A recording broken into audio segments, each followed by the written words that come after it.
할렐루야. 할렐루야. 옆자리에 앉아 계신 분들과 인사 나누겠습니다. 새해에 큰 축복을 받으시기 바랍니다. 무엇보다 성도는 말씀의 복이 있어야 됩니다. 말씀의 복을 받으시기 바랍니다.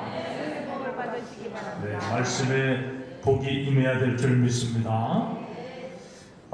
제가 부흥의 주제를 말씀을 드렸는데 마태복음 16장에 보면 주는 그리스도시요 살아계신 하나님의 아들입니다 라는 베드로의 신앙 고백이 나와요. 그 고백을 들으신 예수님이 얼마나 엄청난 축복과 함께 비전을 주시나 하면 음부의 권세가 이기지 못하는 교회를 세우겠다고 말씀을 하세요. 음부의 권세가 이기지 못하는 교회, 지옥의 권세가 이기지 못하는 교회를 세우신다는 거예요. 자, 그런데 한국 교회가 음부의 권세를 이기지 못하는 교회로서 지금 쓰임받고 있느냐라고 하는 거예요. 그런데 그 다음 장면에 보면요, 이런 말씀을 하세요. 땅에서 매면 하늘에서도 매일 것이에요. 땅에서 풀면 하늘에서도 풀린대요. 엄청난 권세와 능력을 교회에게 주신다는 이야기예요. 그리고 천국 열쇠까지 주신대요.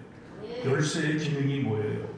열쇠는 풀어내는 겁니다.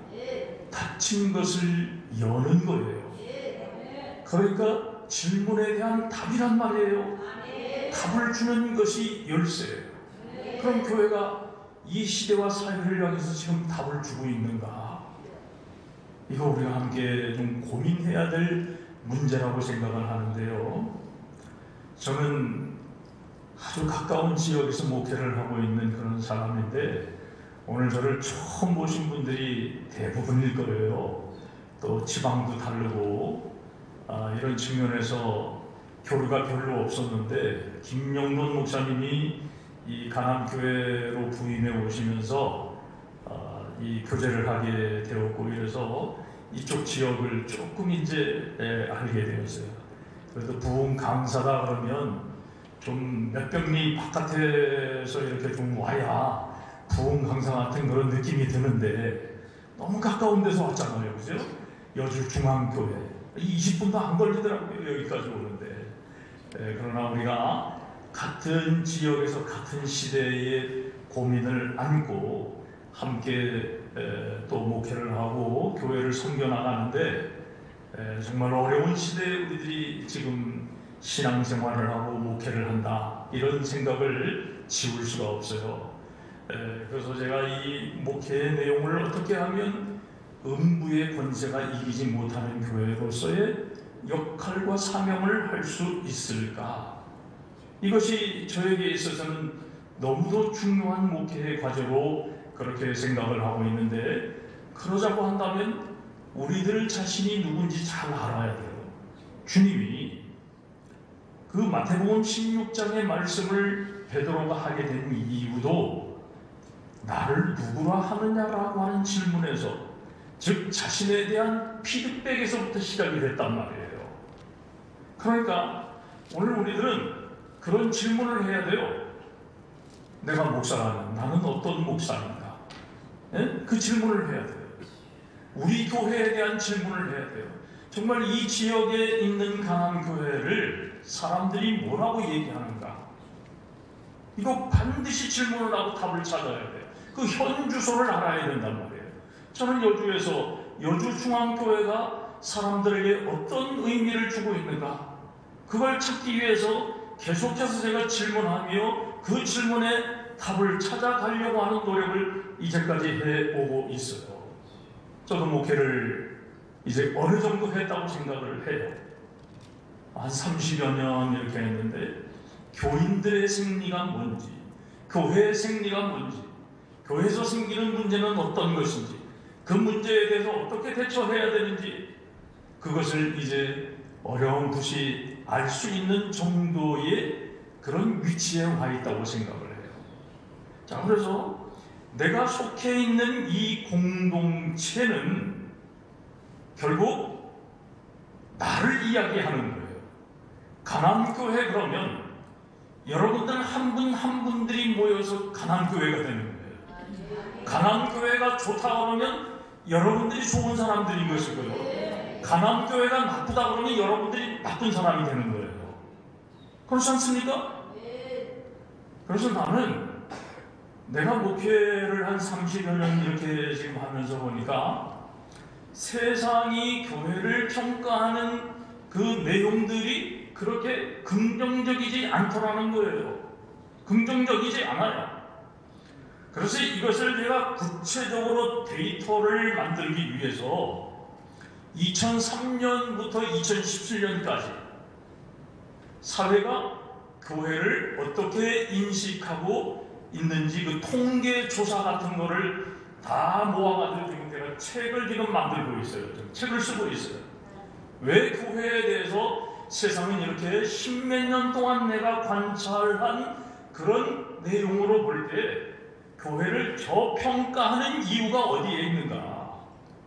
2013년부터 제가 5번째인가 6번째인가 이 교회 조사를 한 통계 자료를 검토를 했는데 한 조사도 교회를 좋다고 이야기하지 않는 거예요. 그러니까 왜 이런 현상이 그러면 나타나고 있을까? 교회를 일부러 나쁜 단체가 되도록 하기 위해서 조사를 그렇게 조작했을까? 여러분 어떻게 생각하십니까? 그게 가능하다고 생각을 해요? 그거는 불가능한 일이에요. 왜 그럴까? 제가 교회 안을 들여다보니까 그럴 만한 이유들이 교회 안에 반드시 존재하고 있다라고 하는 거예요. 그것은 우리가 고치지 않으면 안 되는 중차대한 문제라고 하는 겁니다. 처음에 제가 말씀을 드렸습니다만 정말 우리가 음부의 권세가 이기지 못하는 교회를 섬겨하고 있는가? 거기에 대한 회의적인 생각을 제가 여러분들에게 드러냈어요. 그럴 만한 이유가 교회 안에 있더란 말이죠. 오늘날 이 대한민국에 있는 교회들이 너무도 많은 갈등 가운데 있어요. 갈등의 요인들을 분석해 보니까 여러 요인들이 있는 거예요. 왜 교회가 이렇게 가야 될 건가? 놀라운 하나님의 말씀, 은혜의 복음을 가지고 왜 우리들이 그 복음대로 살아내지 못하고 말씀의 능력이 우리 삶의 현실에 나타나게 하지 못하고 있는가라고 하는 거에 대해서 심한 자괴감 같은 거를 제가 느꼈어요. 제 어린 시절에 어른들이 신앙생활하는 걸 보면요, 제가 여기서 멀지 않은 지역에 살았어요. 강원도 영월당에 살았습니다. 멀지 않아요. 어릴 때 제가 어른들의 신앙생활하는 모습을 본 것은 너무 잘 싸운다 했습니다. 왜 이렇게 어른들이 잘 싸우는지, 싸우는 모습을 너무 많이 보여주는 거예요. 근데 그 싸울 때에는 다 자기들이 옳아서 싸우는 겁니다.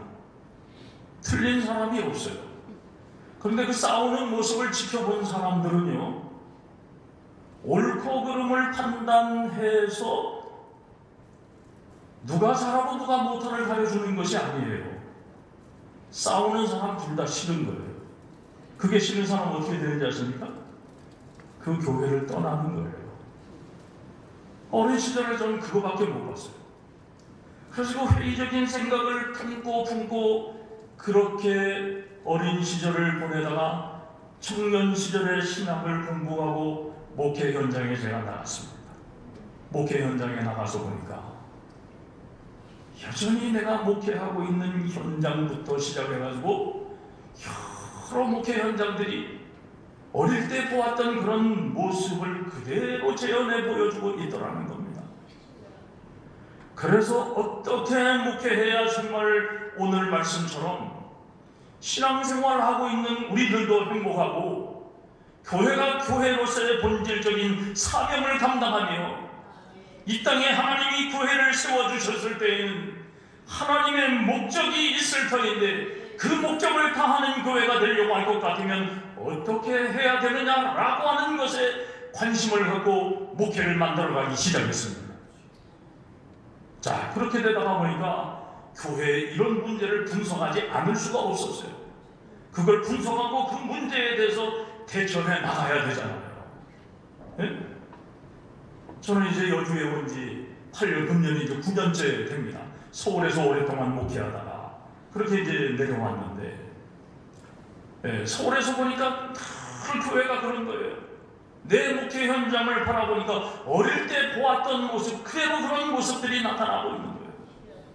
그러면서 교회는 사회적으로 여러 가지 좋지 않은 평판 가운데 있고, 그럼 그 이야기는 뭔가 하면 교회가 나쁘다 이러면 누가 나쁜 거예요?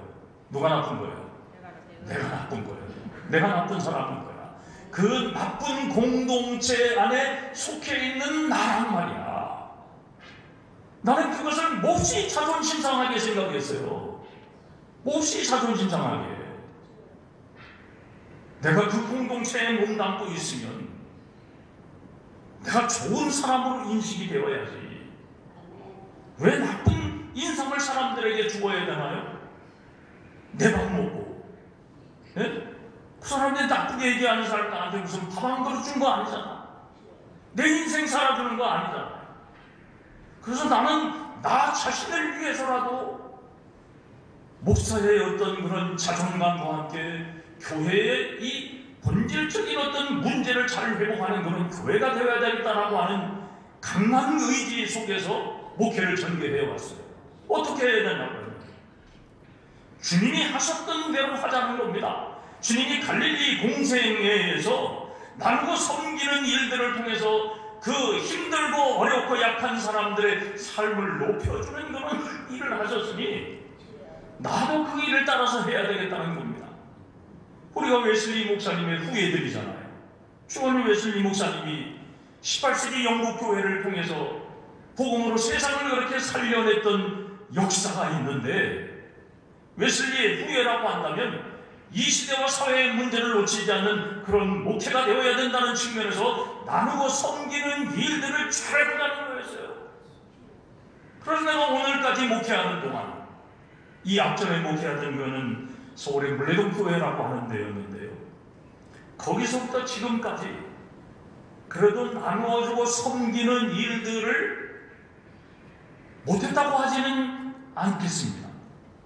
그렇다고 뭐 많이 한 것도 아니지만 부끄럽지 않게 남보다 그래도 많이 했다라고 하는 그러한 이야기를 들을 수 있을 정도로 나누고 섬기는 일들을 해왔어요. 그리고 또 하나는 전도하는 방법을 바꾸어야 된다라고 하는 측면에서 그냥 복음을 전하는 것이 아니라 복음을 문화라고 하는 틀에서다 담아가지고 사람들이 공감하고 사람들이 좋아하고 행복할 수 있는 그러한 방법으로 복음을 전하자라고 하는 측면에서 문화 선교를 20년 이상 제가 매진해 왔어요. 지금도 우리 여주중앙교회에서 이와 같은 방법으로 목회를 하는데, 제가 오늘 설교를 시작하는데 우리 장로님들 두 분이 지금 오신 것 같으네. 설교를 잘하나 못하나, 거짓말하나 거짓말하지 않나 심사하러 오신 것 같아.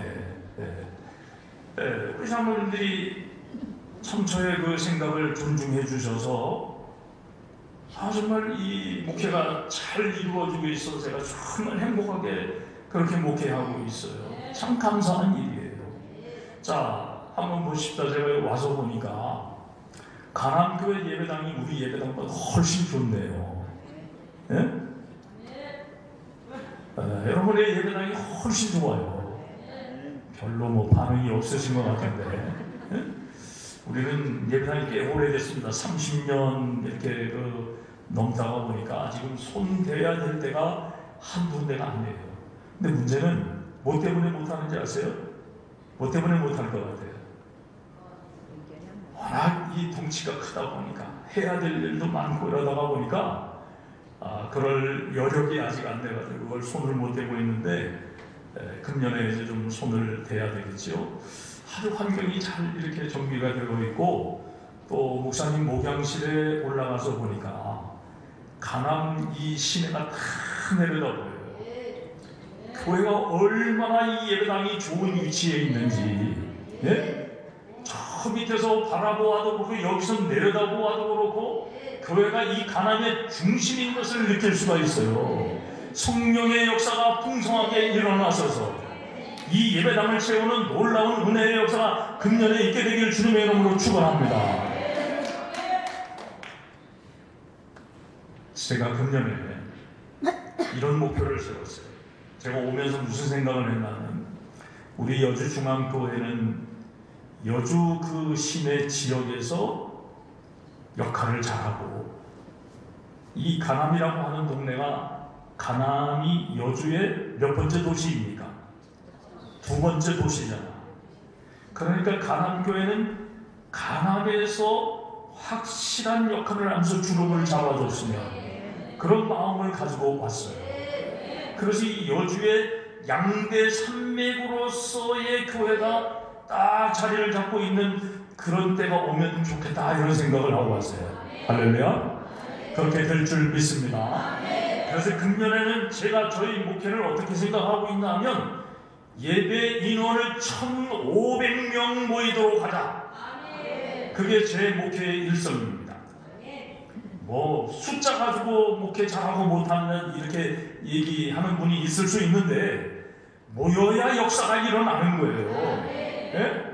모여야 삼겹줄이 끊어지지 않는 거예요. 외줄보다 삼겹줄이. 한 사람이라도 구원받는 사람들이 더 많아서 그 사람이 하나님 나라의 비전을 함께 공유하면 더 큰 일을 해낼 수 있잖아요. 가남교회도 마찬가지예요. 이 예배당을 채울 그 영적 비전을 가지고 나가시기를 바랍니다. 네? 이 좋은 위치에서 가남 지역을 들었다 놓았다 할 수 있는 그런 역량이 가남교회에 있게 되기를 주님의 이름으로 축원합니다. 여주에는요, 와서 보니까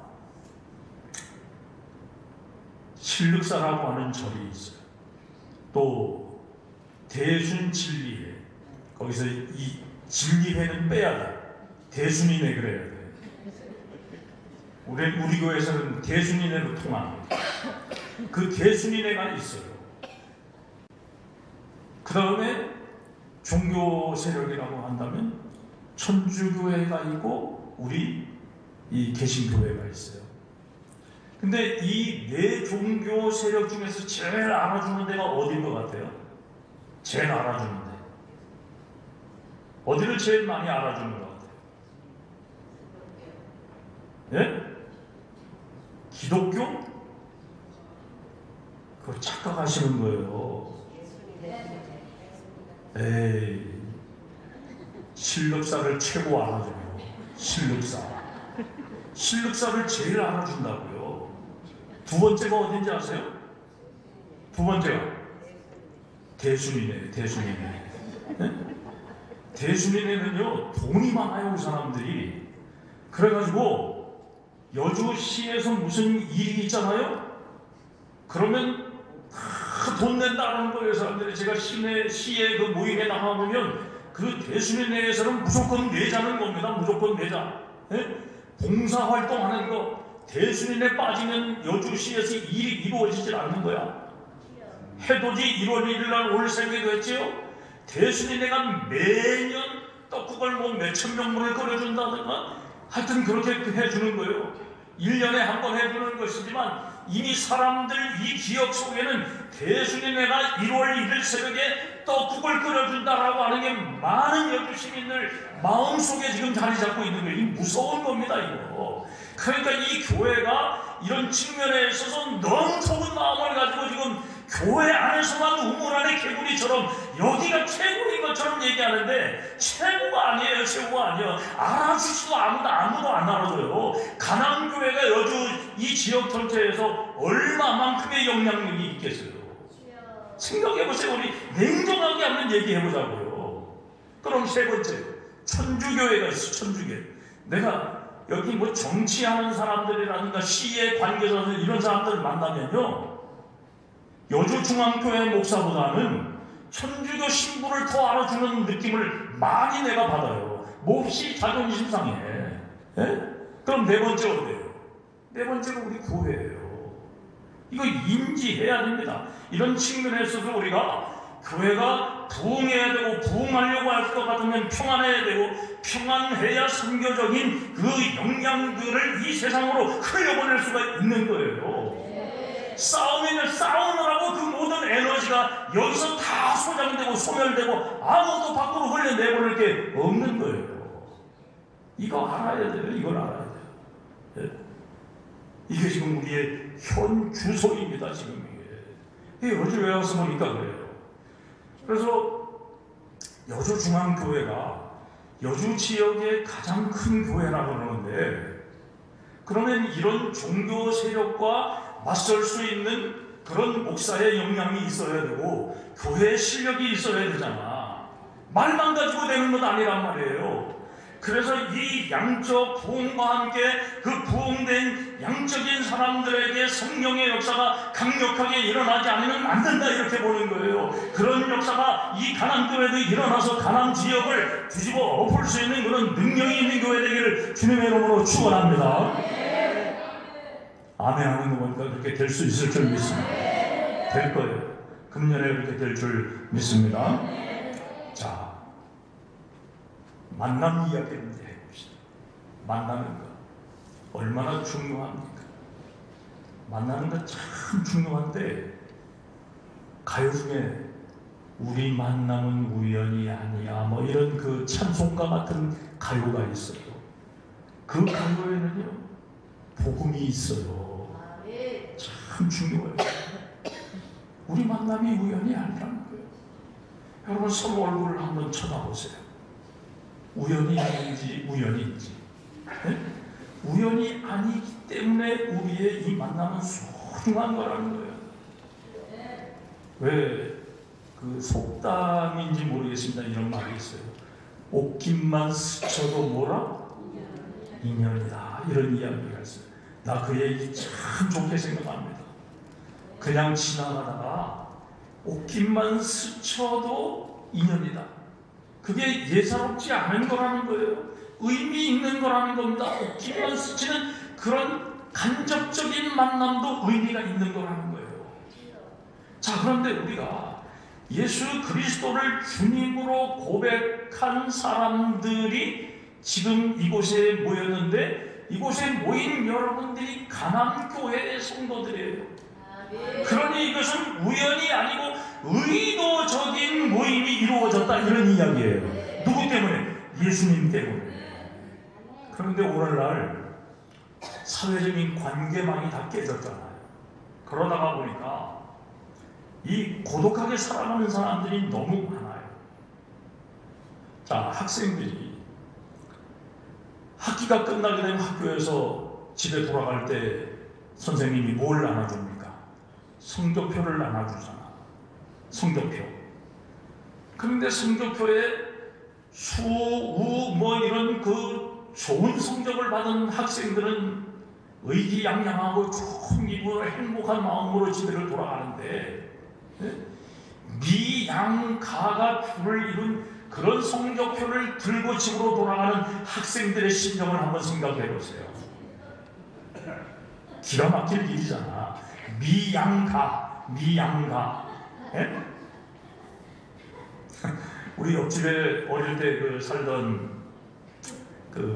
저 동생이 있었는데, 그 아버지가 이북에서 오신 분이에요. 그러니까 이제 직업도 별로 없고 그냥 집에서 놀고 술 타령하고 이제 이런 분이었는데, 여름방학이 되었어요. 우리 집에 그 아저씨가 쫓아오더니 이렇게 얘기를 하시는 거예요. 우리 맹호는 양 7마리 잡아왔시오, 이러는 거예요. 양을 7개 받아온 거예요. 몇 과목이었는지 모르지만 뭐 8과목 안 넘었을 거예요. 양 7마리 잡아왔다는 거예요. 그러면 그 양 7마리 잡아온 사람이 위로를 받으려면 어떻게 해야 돼요? 어떻게 위로를 받습니까? 관계망이 깨졌으니까 저 혼자 양 7마리 잡은 걸로 생각을 하는데, 잘 알고 보면 또 양 7마리 잡은 사람이 있을 거란 말이야. 그 사람을 만나야 이 사람이 위로를 받는 거야. 네 양가 인생은 네 양가 인생을 만나야 위로를 받는 거야. 예? 이게 관계망이 깨지지 않으면 그렇게 위로가 있는데, 관계망이 깨지다가 보면 저 혼자 미양가 받은 줄 알고 실망하고 좌절하고 그러다가 그냥 세상 하지가 않은 그러한 이 우울증에 빠진 사람들이 생기고 이런 거예요. 자, 그러니까 우리가 우연히 아닌 이 만남 가나안 교회 공동체의 일원이 되었다라고 하는 것 감사하고 행복하게 생각해야 된다는 거예요. 그런데 더 중요한 것이 뭔가 하면 미양가 인생이 미양가를 만나가지고 위로를 받는다? 동병상련이라고 하는 건데 그럴 필요가 있기는 있어요.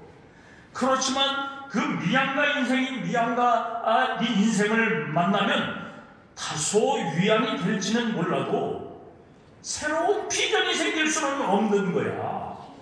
비전이 생기겠어요? 똑같은 인생들끼리 무슨 비전이 생기겠단 말이에요. 생길 수가 없는 거야. 비전이 생기려면 어떻게 해야 돼요? 수우받은 인생을 만나야 되는 거야. 수우받은 인생을 만나야 돼요. 그러니까 여러분, 나는 우리말 중에 신토불이라는 말 있잖아요. 신토불이. 그 말이 얼마나 잘못된 말인지요. 예? 우리 것이 최고래. 우리 것이 최고래. 그런데요, 내가 외국에 나가서 보니까 우리 것이 최고는 뭘 우리 게 최고야. 우리 게 정말 별 볼일 없는 건 많더라고요. 보니까 문화재도 그렇고, 세계에 찬란하고 위대한 그런 문화재들이 얼마나 많은지요. 그 바깥 세상에서 일어나는 그러한 일들을 우리가 모르고 그냥 우리가 하나라는 첫 동네 이 산이 많은 나라에 살면서 여기가 그냥 제일 좋았다는 거예요. 여러분, 가나안교회가 새로운 선교의 비전을 보려면 주변의 세상을 바라볼 수 있게 되기를 주님의 이름으로 축원합니다. 다른 교회들이 어떻게 하고 있는가도 보아야 되고, 이 지역에 이 시대를 이끌어갈 수 있는 리더십을 갖추려면 어떻게 해야 되느냐, 그것도 볼 수 있어야 된다는 거예요. 이 일들을 위해서 하나님이 이곳에 교회를 세우시고 여러분들을 이 자리에 모이게 하셨고 만나게 하셨어요. 그래서 만나게 하신 것은 하나님이 우리를 이곳에 오시게 하셨는데, 만남을 좋게 만들 수도 있고 만남을 나쁘게 만들 수도 있단 말이에요. 좋은 만남, 나쁜 만남이 될 수 있다, 이런 이야기예요. 그러면 내가 인생을 좀 살아보니까 그래요. 저도 이제 60이 좀 이렇게 넘었는데 살다가 보니까 갈등하고 고통스러워하고 뭔가 그냥 그것을 밝혀내고 이런 것들이 그렇게 중요하지 않더라는 겁니다. 네? 지나고 보면 다 허망한 것이라고 하는 생각이 들 때가 많아요. 그래서 이 다음에 행복하기를 바라는 그것은 어리석은 거예요. 옛날에 행복했던 것도 다 소용없는 거예요. 언제가 행복해야 돼요? 지금, 오늘이 행복해야 되는 거예요. 오늘 우리가 이렇게 함께 모여서 말씀을 듣지요. 오늘 이 시간 이후에 집에 돌아간 다음에 우리 인생에 어떤 일이 생길지 아무도 몰라요. 오늘 이렇게 만났는데 갑자기 우리들에게 이별의 순간이 올 수도 있다라고 하는 생각을 해볼 필요가 있는 거예요. 죄송한 이야기입니다만 그렇습니다. 사실이 이런 거예요. 그러니까 이런 점들을 우리가 생각을 해가지고 오늘 우리들이 삶을 아름답게 만드는 노력을 주 안에서 잘 감당을 해야 돼요. 사도 바울의 그 서신들을 읽어보면요, 로마서, 갈라디아서 이런 그 말씀을 통해서 바울이 교회를 세우는 그 원리에 대해서 철저하게 얘기하는 것을 볼 수가 있어요. 복음을 전하는 자세는 어떻게 해야 되고 이런 이야기를 구구절절히 하는 것을 보게 되는데, 그 서신의 뒷부분에 가서 보게 되면 뭘 강조하나 하면 교회 안의 성도들의 관계에 관한 말씀을 하는 것을 볼 수가 있습니다. 화목한 관계, 좋은 관계, 행복한 관계를 이루라는 겁니다. 그래가지고 좋은 관계를 이룩하기 위해서 서로 잘해야 된다는 겁니다. 서로 잘해야 된대요. 서로 참아야 되고, 서로 낮아져야 되고, 서로 먼저 존중해야 되고, 인사해야 되고, 이런 내용으로 그 바울의 서신들이 가득 차 있는 것을 볼 수가 있어요. 그럼 뭐 때문에 그렇게 하겠습니까? 그런 내용이 전반부에 나오는 것이 아니라 후반부에 나온다라고 하는 것은 뭘 의미하나 하면 전반부에 그런 원리들을 이야기한 것을 후반부에 실천하라고 하는 거예요. 실천하라는 겁니다. 전반부는 서론이라고 한다면 후반부는 결론이에요. 결론. 그러면 왜 바울이 그렇게 후반부에 교회 안의 성도들의 좋은 관계를 이야기하면서 서로 잘 해가지고 좋은 교회를 이룩하라. 왜 좋은 교회를 이룩하라 그랬을까요? 건강하고 평화로운 교회가 되어야 복음을 전파하는데 동력이 될 수 있기 때문에 그렇게 말씀한 거예요. 그래서 저는 교회의 평화를 몹시 중요하게 여기는 목사입니다. 그래서 우리 교회는 그런 크고 작은 잔치들이 많아요. 예? 이제 2월 음력 설이 지나고 나면 정월 대보름이 오잖아요. 그때 뭐 하나 하면 전 교인들이 한복을 입고 예배 오는 거예요. 한복 입고 예배 드리고 난 다음에 오후에 예배당도 뜰에서 같이 춤추고 노래하고 음식도 나눠 먹고 민속노래도 하고 그렇게 하고 즐거운 시간을 보내는 거예요. 그것이 한 해의 문화선교를 여는 이제 첫 번째 행사가 되는데 뭐 요리 경연대회 나오고 찬양대회 나오고 별거 다 합니다. 일이 많아요. 그래서 우리 교회는 화목하고 즐거운 모임이 되도록 하는 거 그거 목사의 목회에 있어서 대단히 중요한 요소로 제가 생각을 하고 있어요. 교회의 평화로운 모습들 그래야 복음을 전파하는 동력이 나온다는 겁니다. 가남교회 그런 역사가 있게 되기를 주님의 이름으로 축원합니다. 이것이 좋은 만남이 되어야 이런 일이 있을 수 있어요. 자, 오늘 말씀 본문으로 들어가서 보면 예수님을 만난 어떤 한 사람 이야기가 나와요. 누구예요 그 사람이? 삭개오예요. 삭개오가 어떤 사람일까요? 오늘 말씀을 보니까 삭개오는 세리장입니다. 세리들 가운데 최고직입니다. 세리의 우두머리예요. 그런 직장의 우두머리가 되는 것 아무 사람이나 우두머리 될 수 있어요? 승진하는 거. 예? 과장되고 부장되고 승진하는 사람들 어떤 사람이 승진할까요? 공모술수 잘 쓰고 이런 사람들이 승진할까요? 성실하고 정성으로 자기 책임을 다하고 이런 사람이 그런 기회를 얻어가지고 최고의 자리에까지 올라갑니다.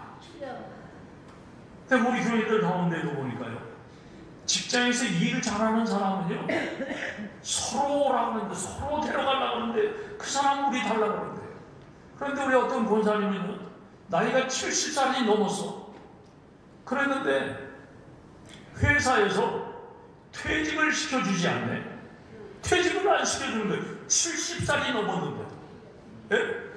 그래서 이 권사님이 그냥 평생 그 회사에 문 닫고 있는 일이 너무 힘들어가지고 일에 지쳐가지고 너무 오랫동안 일하니까 좀 퇴직을 시켜달라고 그냥 사정사정하고 나 금년까지만 일을 하고 이렇게 퇴직하겠다라고 하는 이야기가 벌써 몇 년 됐는데 아직까지 퇴직 못 하셨어요.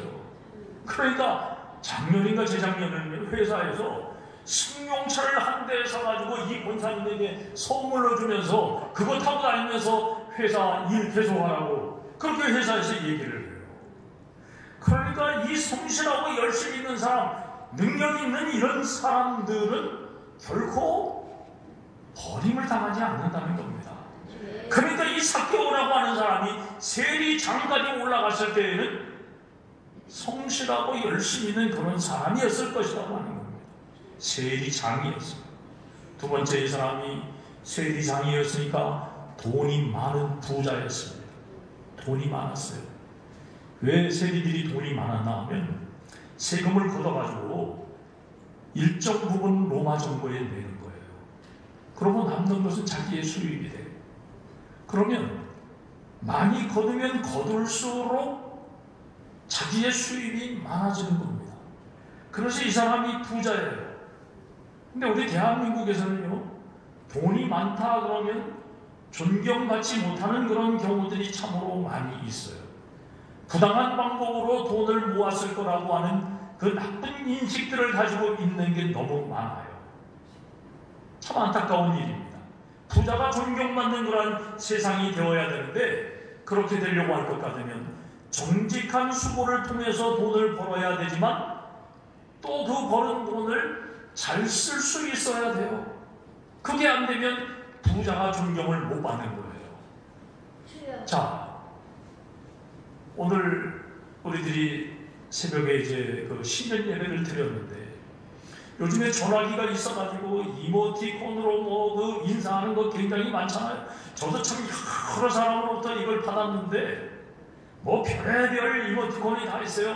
뭐 아름다운 것도 있고 그런 걸로 이제 인사를 하는데 황금 돼지띠 해라 그래가지고 그 황금 돼지 저금통 이런 그림들부터 해가지고 황금 분재, 황금 부채 뭐 그런 그림도 있는데 거기에 보니까 이렇게 써있어요. 불어라 돈바람 뭐 이렇게 쓰여 있고요. 또 어떤 그 그림을 보니까 예쁜 아가씨가 5만원권 지폐를 세다가 너무 지폐가 많아가지고 온 방 안에 그냥 5만원권 지폐가 가득 찬 거야. 그 지폐를 세다가 지쳐서 쓰러져 자는 그림. 그렇게 되게 해달라는 거야. 이게 지금 대한민국의 현실이에요. 대한민국의 현실이. 자, 이 삭개오라고 하는 사람이 하여튼 돈이 많은 사람이었어요. 근데 세 번째는 뭔가 하면 키가 작은 사람이었습니다. 키가 작은 사람. 이 키가 작다라고 하는 것. 여러분이 지금 보실 때 여러분의 담임 목사님은 여기에 딱 쓰면 키가 훤칠한 게 보기가 좋잖아요. 그런데 이 여주중앙교회 목사는 여기 와서 강대상에 섰는데 보일까 말까 지금 그런 정도잖아 지금.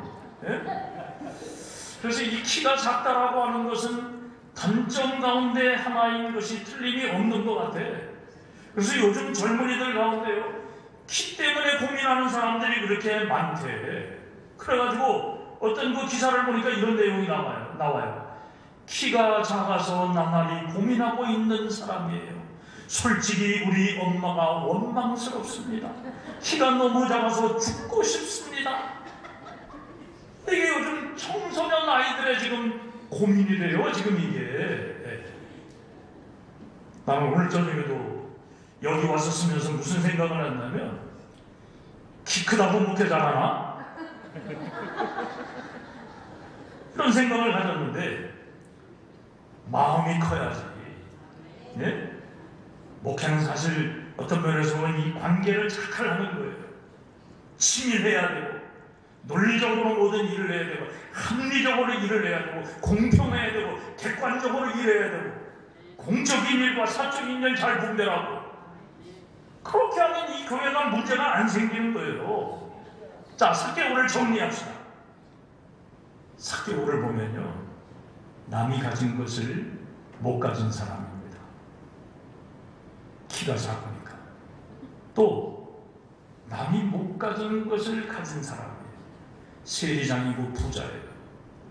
그러니까 이 사람은 장점과 단점을 다 가지고 있는 사람이었습니다. 사람은 자기가 가지고 있는 것을 귀히 여기고 그것을 감사하기보다는 가지지 못한 것에 대해서 대단히 열등의식을 갖는 경우들이 많고 그것 때문에 절망하는 경우들이 참으로 많이 있어요. 내가 가지고 있는 좋은 것들을 잘 쓸 수 있는 마음을 가져야 되는데 그렇지 못한 경우가 많이 있다는 겁니다. 자, 삭개오의 현실에서 보게 되면 이 삭개오가 우리 대한민국의 오늘 기준으로 보게 되면 만족할 수 있는 부분이 있어요. 비록 키가 좀 작기는 하지만 먹고 사는데 하나도 문제가 없는 사람이야. 그런데 이 사람이 예수님을 보고자 하는 관심이 마음속에서 일어났어요. 무엇 때문에 그랬을까요? 돈이 많은 부자이기는 했지만 그 사회에서 세리로 살아간다라고 하는 것이 차가운 눈총, 차가운 시선을 의식하면서 살지 않을 수 없다라고 하는 거예요. 그것이 예수님에 대해서 관심을 가질 수밖에 없도록 하는 그의 삶의 현실이었습니다. 오늘 삭개오의 이야기를 하면서 여러분의 삶의 현실을 정리해 봅시다. 남이 못 가진 것을 갖고 있으면서도 감사하지 못하고 있는 부분, 그것은 하나님 앞에 회개해야 되고 깨달고 잘 활용해야 될 것인 것을 기억하는 여러분 되시길 주님의 이름으로 축원합니다. 또한 잠재되어 있는 장점, 그것을 발견하지 못하고 좌절하고 낙심하고 원망하는 일들이 얼마나 많은지요. 그런 사람들은 자기의 잠재되어 있는 그 장점을 개발하는 노력을 해야 되는 거예요. 그 노력을 하면 그 사람은 위대한 인생이 될 수 있는 겁니다. 삭개오가 그걸 보여주어요. 자, 예수님에 대한 소문을 듣고 예수님이 지나가신다는 이야기를 누군가를 통해서 알게 되었어요. 갔더니 사람들이 너무 많아요. 삭개오가 키가 작은 사람이라고 했잖아요, 그죠? 그러니까 이 사람이 정상적으로는 그 많은 사람들 사이에서 예수님을 볼 수가 없어요. 어떻게 했어요? 어떻게 했어요? 돌 무화과 나무 위로 올라갔어요.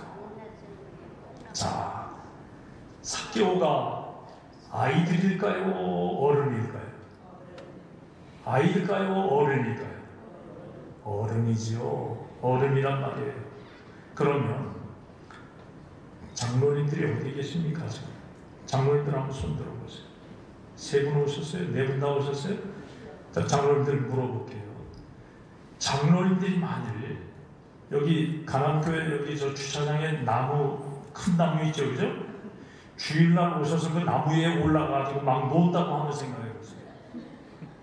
어떻게 했어요? 장로님으로서 체신이 좀 떨어지겠죠, 그죠?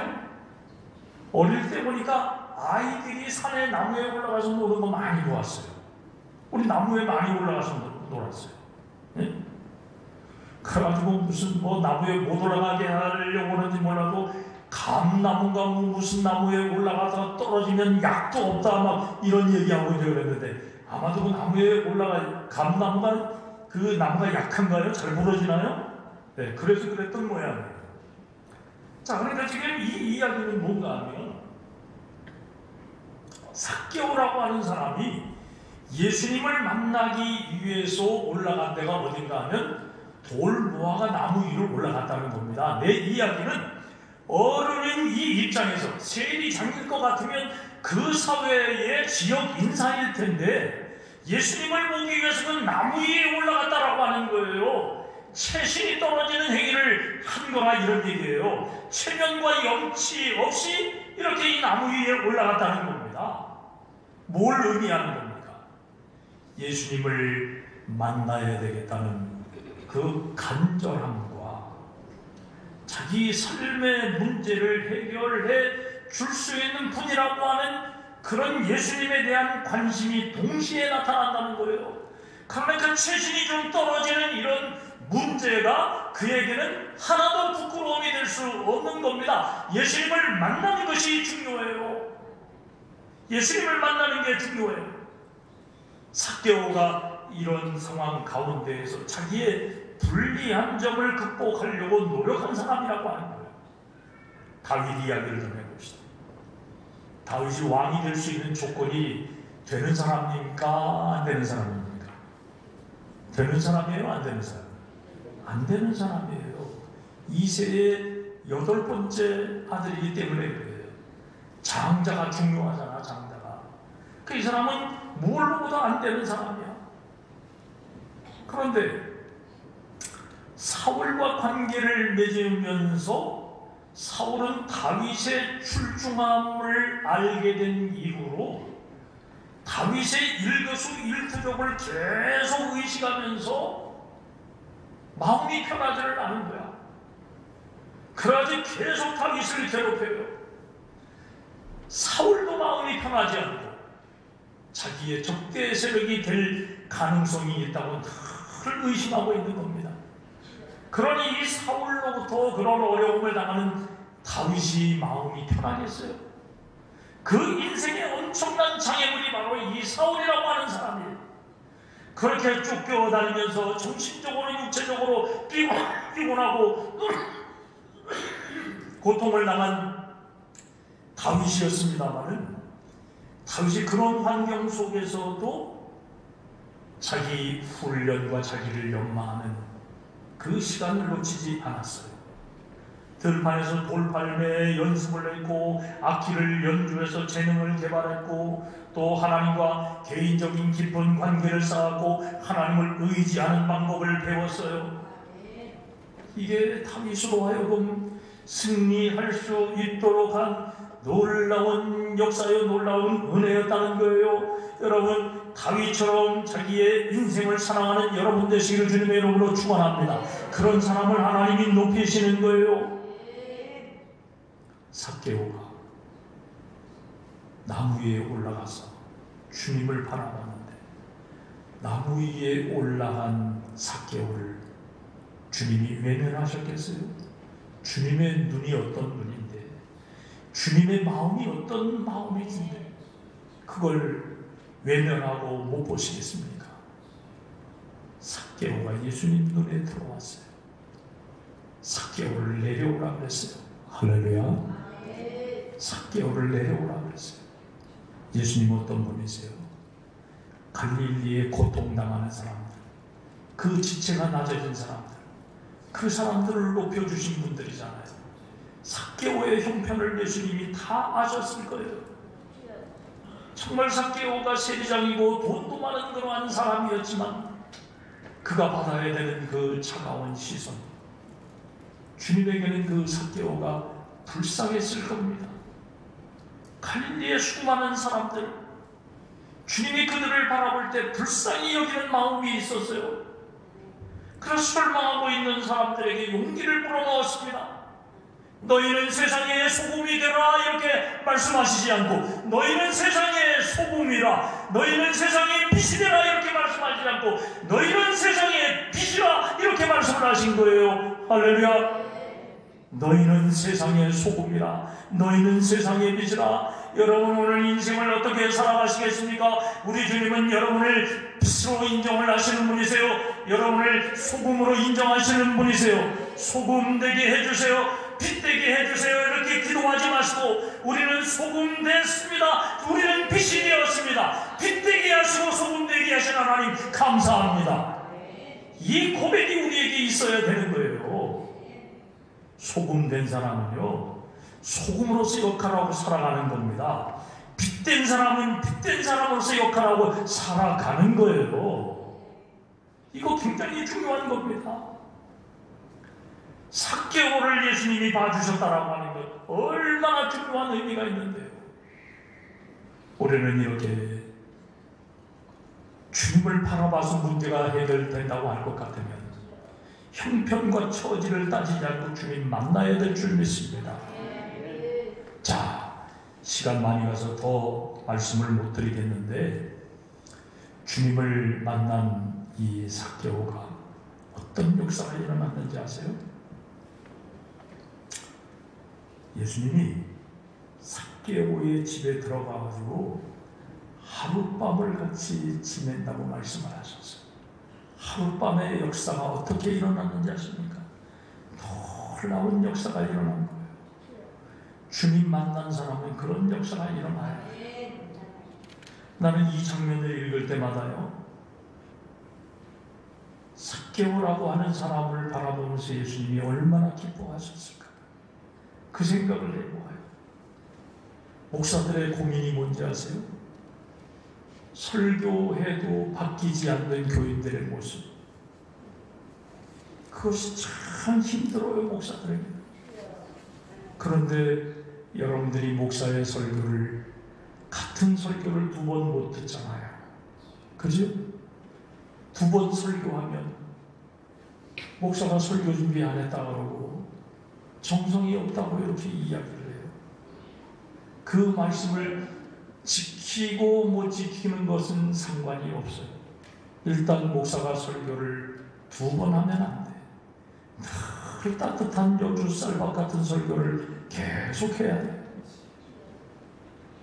자, 이것이 목사에게는 힘든 일입니다. 그런데 여러분들이 이미자의 동백아가씨 그 노래는 100번을 들어도 얘기하지 않잖아요. 의미심장한 이야기입니다. 그런데 삭개오는 주님과 함께 있으면서 그 입에서 놀라운 고백이 나옵니다. 두 가지 고백이 나와요. 주님 만난 사람의 진정한 고백이 나와요. 여러분, 주님 만나서 어떤 고백을 하실 수 있겠습니까? 주님 만나서 여러분들의 삶이 어떻게 달라졌다고 생각을 하십니까? 주님이 여러분들에게 어떤 비전을 주셨다고 생각을 하십니까? 삭개오가 주님을 향해서 고백하는 거 한번 들어보세요. 주님, 저의 재산 중에서 가난한 사람들에게 한 반 정도를 나누어서 주겠습니다. 할렐루야. 주님 만나고 나니까 자기 재산의 절반을 떼가지고 가난한 사람들에게 주겠다는 거예요. 이게 은혜입니다. 이게 회개예요. 예? 이게 참 신앙이란 말이에요.